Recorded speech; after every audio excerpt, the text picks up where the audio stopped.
एक दौर था जब हर क्षेत्र में पैनासोनिक की तूती बोलती थी। किसी भी इंसान को चाहे हेयर ड्रायर लेना हो या फिर इलेक्ट्रिक सेवर, बैटरी, टीवी या फिर घर में इस्तेमाल होने वाले पैनासोनिक के कोई भी प्रोडक्ट, 20वीं सदी के उस दौर में इसे लोग जापान का गौरव मानते थे। पर जैसे ही 21वीं सदी ने दस्तक दी, पैनासोनिक के लिए यह दौर काफ़ी चैलेंजिंग हो गई। इस दौर में पैनासोनिक को अपने टेलीविज़न बिजनेस के साथ साथ कई अलग अलग प्रोडक्ट्स की फैक्ट्रियों में हमेशा के लिए ताला लगाना पड़ा। हालात इतने बुरे हो गए कि इन्हें अपने कई एसेट्स को बेचना पड़ गया। इस कंपनी ने पिछले 30 सालों में अपने 1.5 लाख कर्मचारियों को काम से निकाल दिया। और तो और इस कंपनी को ज़्यादातर बैंक हाई रिस्क कंपनी के तौर पर मान रही है, जो किसी भी वक्त दिवालिया होने के कगार पर है। आखिर क्या वजह रही जिस कंपनी की 30 सालों पहले तूती बोलती थी, उसकी हालात आज बद से बदतर हो गई? तो चलिए इसे समझने की कोशिश करते हैं। पैनासोनिक की शुरुआत की बात की जाए तो वह दौर था 27 नवंबर 1894 का, जब जापान के वाकायामा प्रीफेक्चर में पैनासोनिक के फाउंडर कोनोसुके मोत्सुचिता का जन्म हुआ। इनकी 5 बहनें और 3 भाइयों में से ये सबसे छोटे थे। इन सब का बचपन का दौर बहुत ही बेहतर तरीके से चल रहा था। पर जब कोनोसुके 4 साल के हुए तो उनके पिता को बिजनेस में भारी लॉस होने के कारण सारी संपत्ति बेचनी पड़ गई। 3 सालों के बाद पूरा परिवार काम की तलाश में शहर आ गया, पर यहाँ भी इनकी हालात सुधरने का नाम नहीं ले रही थी। जब कोनोसुके 9 साल के हुए तो घर के हालात को ना सुधरता देख काम करना शुरू कर दिया। पर अभी कुछ वक्त बीता ही था कि दुकान के मालिक ने उन्हें काम से यह कहकर छुट्टी कर दी कि अभी दुकान में काम कम है, जब काम बढ़ेगा तो वो उसे बुला लेंगे। कोनोसुके काम की तलाश में इधर उधर भटकने लगे। इसी दौरान उन्हें साइकिल के दुकान पर काम मिल गया, जहां उन्होंने बहुत कुछ सीखा, पर बेहतर काम की तलाश इनकी जारी रही। एक दिन अखबार में कोनोसुके ने ओसाका इलेक्ट्रिक कंपनी की विज्ञापन देखी, जिसमें कुछ काम करने वाले वर्कर्स की जरूरत बताई गई थी। कोनोसुके ने बिना देर किए इस कंपनी में काम करने के लिए आवेदन दे दिया। खुशकिस्मती से कंपनी ने इन्हें सेलेक्ट कर लिया। यहाँ इन्होंने इलेक्ट्रिक के कई बारीकियों को जाना। इनके काम करने की सनक और कुछ नया सीखने की चाह ने इन्हें एक छोटे से वर्कर से टेक्निकल इंस्पेक्टर बना दिया। इस समय तक कोनोसुके की उम्र महज 20 साल की थी। इतने कम उम्र में इतने बड़े पोस्ट पर काबिज होने से साथ काम करने वाले काफी अचंभित थे। एक दिन कोनोसुके ने अपने बनाए एक प्रोडक्ट को अपने सीनियर को दिखाया, पर उनके सीनियर ने कोनोसुके की एक न सुनी और उन्हें फटकार के साथ ऑफिस से बाहर कर दिया। कोनोसुके को उस वक्त बहुत बुरा लगा।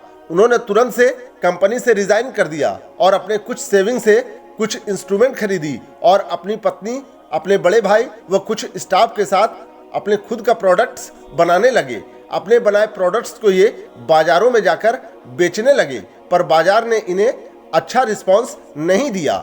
बची सेविंग भी खत्म हो चुकी थी। इनके साथ काम करने वाले वर्कर्स ने भी इनका साथ छोड़ दिया। अब कोनोसुके के साथ काम करने वाले सिर्फ 3 ही लोग बचे थे, एक उसका बड़ा भाई, पत्नी और वह खुद।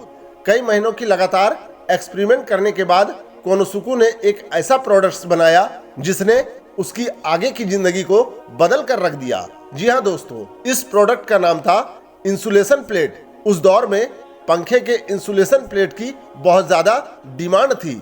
इस प्रोडक्ट ने कोनोसुके की जिंदगी में खुशियों की बहार ला दी। 7 मार्च 1918 को कोनोसुके ने अपने कमाए पैसे से मत्सुशिता इलेक्ट्रिक कंपनी की नींव रखी, जिसका बाद में नाम पैनासोनिक कर दिया गया। कोनोसुके ने अपने उसी सॉकेट को दोबारा से बनाने का मन बनाया, जिसे बाजारों ने रिजेक्ट कर दिया था। पर इस बार कोनोसुके ने बाजार से कई आंकड़े जुटाए ताकि कस्टमर्स किस तरह के सॉकेट चाहते हैं उस पर काम करके उसे बेहतर तरीके से बनाया जा सके। बाजार से मिली जानकारी के बाद उन्होंने 2 बहुत ही सक्सेसफुल प्रोडक्ट्स बनाए, जिसमें से एक था अटैचमेंट प्लग और दूसरा था 2 वे सॉकेट। इन दोनों प्रोडक्ट से कोनोसुके को बहुत ज़्यादा मुनाफा हो रहा था। देखते देखते साल 1920 तक उन्होंने 20 से ज़्यादा नए वर्कर्स को अपने यहाँ काम पर रख लिया। कोनोसुके के दिमाग में कुछ न कुछ नया करने का ख्याल हमेशा आता रहता था। इसी ख्याल ने उन्हें एक नया आइडिया दिया। उन्होंने देखा उस दौर में लोग साइकिल में इस तरह के लाइट्स का खूब प्रयोग करते हैं, पर इस तरह के लाइट्स उस दौर में बहुत ही कम समय तक जलती थी, इसलिए सफर के दौरान लोगों को मोमबत्ती साथ में लेकर चलना होता था। कोनोसुकू ने अपनी कड़ी मेहनत से एक ऐसी लाइट बनाई जो 30 से 40 घंटों तक बैटरी से चल सकती थी। उन्हें यकीन था उनका ये प्रोडक्ट बाजार में खूब चलेगी, पर उस दौर में बैटरी से चलने वाली चीजों को लोग बेकार मानते थे और शायद यही कारण था कि इस प्रोडक्ट ने कोनोसुकू को बहुत निराश किया। साल 1923 में आए ग्रेट कांटो अर्थक्वेक ने काफी तबाही मचाई, जिसमें कोनोसुकू की प्रोडक्ट्स की सेल बहुत ज्यादा गिर गई, लेकिन कोनोसुकू ने हार नहीं मानी और 4 सालों बाद बाईसाइकिल लैंप को स्क्वायर शेप में डिजाइन करके बाजारों में उतार दिया। इंटरनली इसमें कुछ भी बदलाव नहीं किए गए थे, बस इसकी बाहरी डिजाइन को गोल आकार से हटाकर स्क्वायर आकार में बदल दिया गया था, ताकि लोगों को यह प्रोडक्ट अलग दिखे और बैटरी से चलने वाली चीजों के प्रति लोगों के नजरिए में बदलाव हो। कोनोसुकू का यह आइडिया काम करने लगा और देखते ही देखते कोनोसुकू 30,000 यूनिट्स लैंप हर महीने बेचने लगे। साल 1929 तक कोनोसुकू ने electric socket, batteries, bicycle lamp, radio के लिए अलग अलग डिविजन्स बनाई। साल 1930 तक पैनासोनिक ने बाजारों में एक मजबूत पकड़ बना ली। साथ ही इनके कंपनी में वर्कर्स की संख्या अब 10,000 से ज्यादा हो गई। पर विश्व युद्ध की दस्तक ने पैनासोनिक को बहुत ज्यादा नुकसान पहुंचाया, क्योंकि युद्ध के कारण जरूरी मटेरियल्स की सप्लाई पूरी तरह से प्रभावित हुई। साथ ही काम करने वाले कर्मचारी अपने अपने परिवार के पास वापस लौट गए। जो बचे थे उन्हें जापान की सरकार ने युद्ध में इस्तेमाल होने वाली चीजों को बनाने का निर्देश जारी किया। कोनोसुकू को लगा युद्ध खत्म होने के बाद सब कुछ ठीक हो जाएगा, पर ऐसा हुआ नहीं, क्योंकि अमेरिका ने जापान पर एटॉमिक हमला कर दिया, जिसमें जापान की बड़े पैमाने पर जान माल की क्षति हुई। आखिरकार जापान ने अमेरिका के आगे हथियार डाल दिए। अमेरिकी सरकार अपने पावर के दम पर कोनोसुकू को उसके पद से हटाकर उसका अधिकार को अपने पास रखना चाह रही थी, पर कोनोसुकू के 15,000 से ज्यादा कर्मचारियों के विरोध के कारण अमेरिकी सरकार को आखिरकार यह ऐलान करना पड़ा कि पैनासोनिक में अपने पद पर मौजूद कोनोसुकू को दोबारा से बहाल किया जा रहा है। यहाँ तक तो सारी चीजें सामान्य हो चुकी थी, पर अब जरूरत थी कंपनी को सामान्य तरीके से संचालित करने की, क्योंकि युद्ध के बाद कोनोसुकू की कंपनी को बहुत ज्यादा नुकसान हुआ था। पर कहते हैं ना, हर बुरा वक्त अपने साथ कुछ सीखने के लिए जरूर छोड़ जाता है। जो लोग बुरे वक्त को समझकर आगे बढ़ते हैं वो कामयाब हो जाते हैं, जबकि जो इसे नहीं समझते वो वक्त का रोना लेकर बैठ जाते हैं। पर कोनोसुकू हार मानने वाले लोगों में से नहीं थे। उन्होंने देखा जापान की अर्थव्यवस्था अभी काफी खराब है, ऐसे में अपने प्रोडक्ट्स को सिर्फ जापान में बेचकर अपने कर्मचारियों को उनका मेहनताना देना असंभव है। इसलिए कोनोसुकू ने सबसे पहले अपने कर्मचारियों को इससे अवगत कराया और ग्लोबल मार्केट में अपने काम को आगे बढ़ाने के लिए अपने प्रोडक्ट्स को और बेहतर करके मार्केट में उतारने का निर्णय लिया।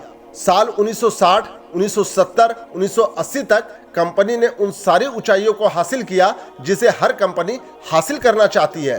पर जैसा कि हम सब जानते हैं, गोल्डन पीरियड हमेशा एक सा नहीं चलता। आखिरकार 27 अप्रैल 1989 को कोनोसुकू 99 साल की उम्र में इस दुनिया से चल बसे और यहीं से शुरू हुई पैनासोनिक के गिरावट का दौर। क्योंकि कोनोसुकू मानते थे कि हमेशा एक्सपेरिमेंट करते रहना चाहिए, लेकिन कोनोसुकू के डेथ के बाद पैनासोनिक ने नई चीजों पर एक्सपेरिमेंट करना बिल्कुल बंद कर दिया। आज के दौर में देखा जाए तो कई अलग अलग कंपनियां अपने प्रोडक्ट्स को बेचने के लिए हर उस प्लेटफॉर्म का इस्तेमाल कर रही है जहां से उन्हें ज्यादा से ज्यादा कस्टमर्स मिल सके, जबकि पैनासोनिक सिर्फ अपने नाम के बूते अभी तक खड़ी है। अगर जल्द ही इसके मैनेजमेंट ने इस पर गौर नहीं किया तो वह वक्त दूर नहीं जब पैनासोनिक के प्रोडक्ट्स बाजारों से दिखने बंद हो जाएंगे। आज के लिए बस इतना ही। मिलते हैं एक नए टॉपिक के साथ, तब तक के लिए मुझे दीजिए इजाजत। धन्यवाद।